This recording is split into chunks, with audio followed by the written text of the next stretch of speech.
Subscribe ಮಾಡ್ಕೊಳ್ಳಿ, bell ಬಟನನ್ನು click ಮಾಡೋದನ್ನ ಮರಿಬೇಡಿ.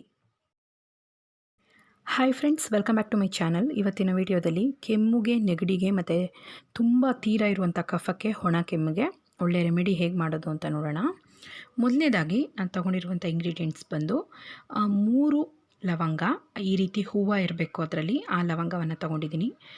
ಮೆಣಸು ಬಂದು ಒಂದು 10 ಕಾಳು ಮೆಣಸು ತೊಗೊಂಡಿದ್ದೀನಿ.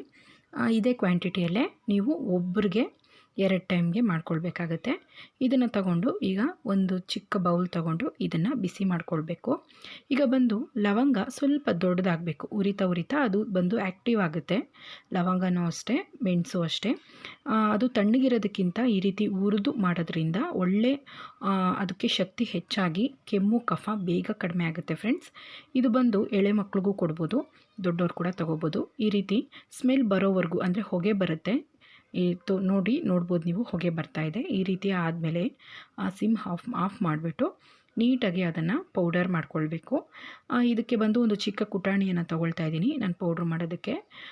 ಲವಂಗ ಬಂದು ಒಂದು ಸ್ವಲ್ಪ ದಪ್ಪ ಆಗುತ್ತೆ. ಅದಾದಮೇಲೆ ನೀವು ಅದೇ ಬಿಸಿ ಸಮೇತನೇ ಬಂದು ಕುಟಾಣಿ ತೊಗೊಂಡು ನೀಟಾಗಿ ಫೈನ್ ಪೌಡರ್ ಆಗಿ ಮಾಡ್ಕೊಳ್ಬೇಕು. ಇದನ್ನೆಲ್ಲ ಯಾವುದೇ ಮಿಕ್ಸಿ ಜಾರಲ್ಲೆಲ್ಲ ಹಾಕೋಕ್ಕೆ ಹೋಗಬೇಡಿ.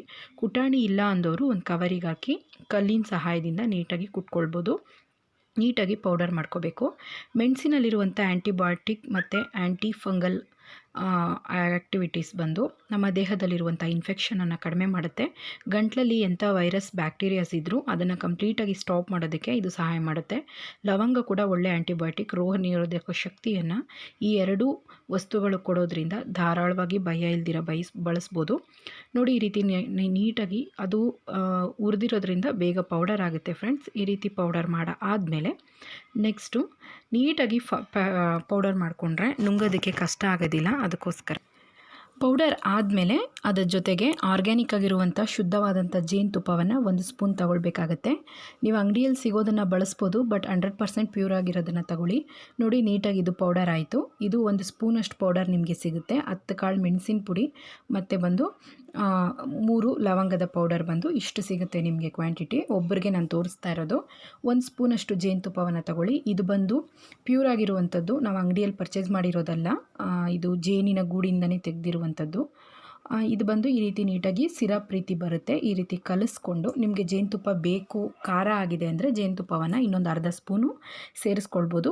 ನೋಡಿ ಫ್ರೆಂಡ್ಸ್, ದೊಡ್ಡವ್ರಿಗಾದರೆ 1 ಟೈಮ್ಗೆ ಇಷ್ಟು ತಗೊಳ್ಳಿ. ಚಿಕ್ಕ ಮಕ್ಕಳಿಗೆ ಅಂದರೆ ಒಂದು 5 ವರ್ಷ ಮಕ್ಕಳಿಗೆ ಬಂದು ಒಂದು ಅರ್ಧ ಸ್ಪೂನಷ್ಟು ಕೊಡ್ಬೋದು, ಒಂದು 3 ಟೈಮ್ಗೆ. ಚೆನ್ನಾಗಿ ಒಳ್ಳೆ ಬೆನಿಫಿಟ್ ಸಿಗುತ್ತೆ ಫ್ರೆಂಡ್ಸ್. ಕಫ ಎಲ್ಲ ಹೊರಗೆ ಬರುತ್ತೆ. ಟ್ರೈ ಮಾಡಿ ನೋಡಿ, ಸೇಫಾಗಿರಿ. ಸಬ್ಸ್ಕ್ರೈಬ್ ಮಾಡ್ಕೊಳ್ಳಿ ಫ್ರೆಂಡ್ಸ್. ಬಾಯ್.